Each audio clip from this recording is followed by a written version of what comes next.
مدارس کی مضبوطی آپ یہ دیکھ لیں، یہ صلاح الدین ایوبی کا تعلق بھلا کس چیز سے تھا؟ غوث اعظم کے مدرسے سے۔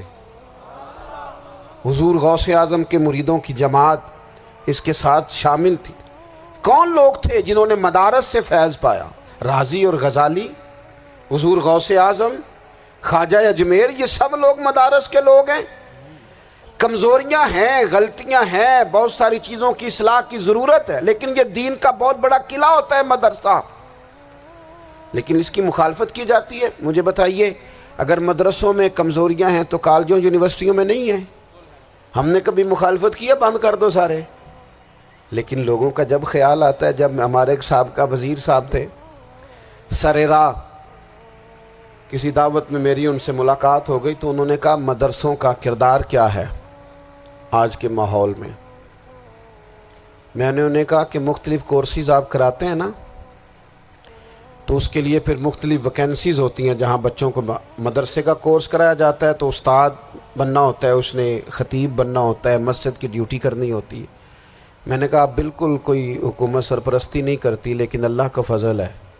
کبھی آپ نے حکومت سے سنی ہے جس میں جمعے والے دن مولوی نہ ملا ہو جمعہ پڑھانے کے لیے؟ کبھی آپ کو رمضان میں ایسی مسجد ملی ہے جس میں قرآن مجید سنانے کے لیے حافظ نہ ملا ہو؟ یہ ہو سکتا ہے کسی حافظ کو مسجد نہ ملے۔ تو مدارس کے ذمے جو کام تھا مدارس نے جم کے کیا ہے اور ڈٹ کے کیا اللہ کے فضل سے۔ اور مدارس کے لوگوں کو بھی کمزور نہیں پڑنا چاہیے، کبھی کسی وزیر مشیر مالدار کے روب میں نہیں آنا چاہیے، قطعاً نہیں۔ کیوں؟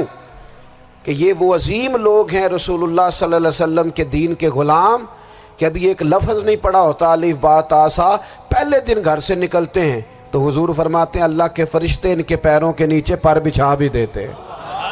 پہلے دن اتنا بڑا اعزاز ملتا ہے۔ تو حضور کی محبت کا تقاضا ہے دین کا کوئی کام کیا جائے۔ ایک خاتون مسجد نبوی شریف میں جھاڑو دیتی تھی، پر کوئی کام تو کرتی تھی نا۔ اور کس مسجد میں؟ جہاں 70,000 فرشتے صبح آتے ہیں، 70 شام آتے ہیں، اس مسجد میں وہ خاتون جھاڑو دیتی تھی۔ بخاری ہے، جب ان کا انتقال ہو گیا صحابہ نے سوچا کہ حضور کو تکلیف ہوگی، بغیر بتائے جنازہ پڑھ دیا۔ حضور صبح تشریف لائے، تازی قبر دیکھی، اور محبوب وہ ہیں جو فرش پہ کھڑے ہو کے عرش کی خبریں دیتے ہیں۔ نبی پاک علیہ الصلوۃ والسلام نے فرمایا کہ مجھے اطلاع کیوں نہیں دی اس کے انتقال کی؟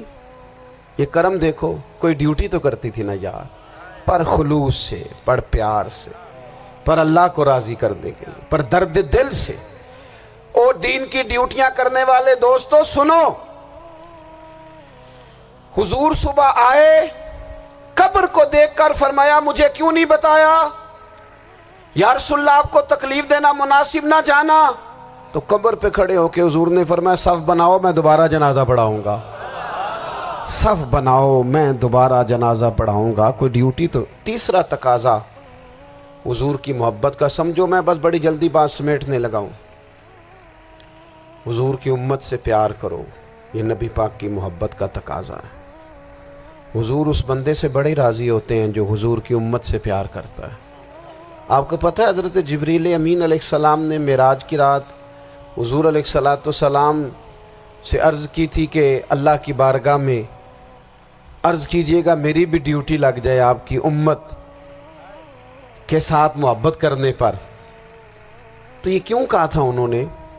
علماء نے لکھا اس لیے کہا تھا کہ حضرت جبریل بھی جانتے ہیں کہ حضور کی امت سے محبت کی بات کی جائے نا تو نبی پاک راضی ہوتے ہیں۔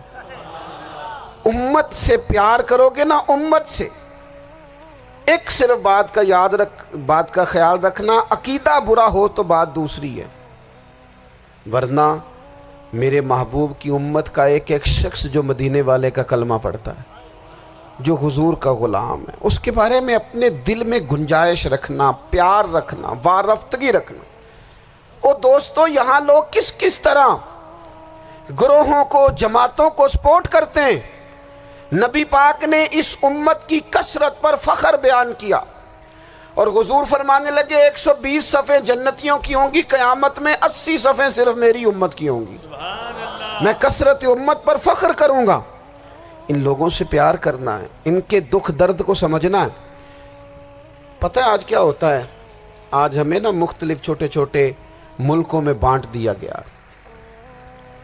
تو ہم کسی دوسرے مسلمان بھائی کا درد نہیں محسوس کرتے، ہم گھروں میں نہیں محسوس کرتے۔ پڑوسی پر ظلم ہو رہا ہو تو ہم کہنے پتر ساڈا نہیں مسئلہ، یہ دا مسئلہ ہے، تینوں کی لگے۔ حالانکہ پڑوسی کی آگ اس لیے بھی کسی وقت بجھا دینی چاہیے کہ پڑوسی کی نہ بجھائی جائے تو اپنا گھر بھی زاد میں آ جاتا۔ آج امت مسلمہ سے ہمیں بس لگا دیا گیا اپنے حصے کی روٹی کماؤ، اپنے حصے کی کوٹھی بناؤ، اپنے حصے کی گاڑی خریدو، اپنے حصے کا۔ امت کا درد، امت کی بات، وحدت امت کا تصور، امت کا دوبارہ سے وہ شان، ارسل رسولہ بالہدی ودین الحق لیظہرہ علی الدین کلہ، وہ تصور کب ہوگا؟ اس وقت ہوگا جب ہم بات امت کی کریں گے۔ نبی پاک علیہ السلام نے فرمایا مسلمان کی مثال ایک جسم کی طرح ہے، جسم کے ایک حصے کو تکلیف ہو تو سارا آزمائش میں آ جاتا ہے۔ مجھے بتاؤ یہ انگلی درد کرتی ہو، یہ انگلی جسم کا حصہ ہے نا، تو میرا خیال ہے دماغ یہ کہہ دے گا کہ انگلی کی درد ہے نا منو کی لگے، دل کہہ دے گا کوئی نہیں ٹینشن لینے، انگلی کا مسئلہ ہے نا۔ ایسا نہیں ہوتا، بلکہ جب انگلی میں درد ہوتی ہے تو دماغ منصوبہ بندی کرتا ہے کہ اس کا علاج کیسے ہو سکتا ہے، دل پریشان ہوتا ہے، پیر چل کے جاتے، ہاتھ وہ دوائی وصول کرتے، دانت اسے چبا کر، حلق اسے نگل کر، معدہ اسے ذخیرہ کر کے جسم میں پھیلاتا ہے، پھر جا کے انگلی شفا پذیر ہوتی ہے۔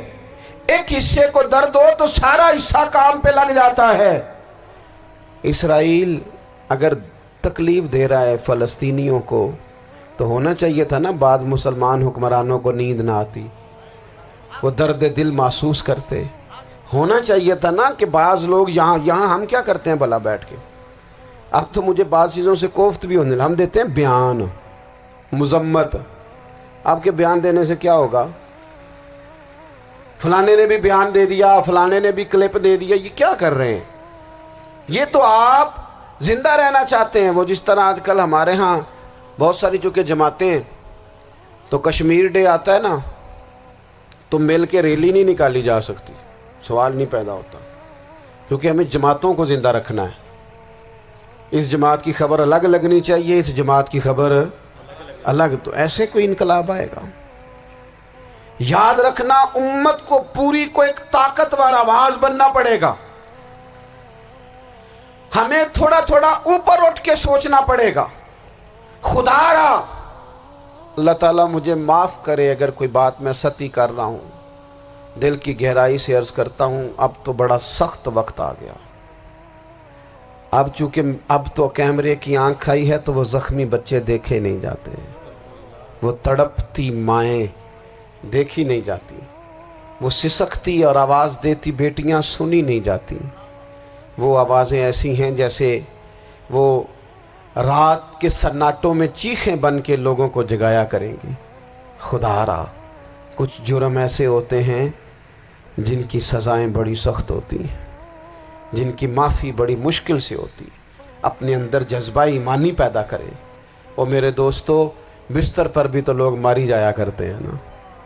اپنی زندگی رسول اللہ صلی اللہ علیہ وسلم کے دین کے نام کرو، جذبہ جہاد، شوق شہادت اور عشق رسول، یہ عناصر ہیں جو امت مسلمہ کو پیروں پر کھڑا کریں۔ 2 منٹ کے لیے سوچو، امت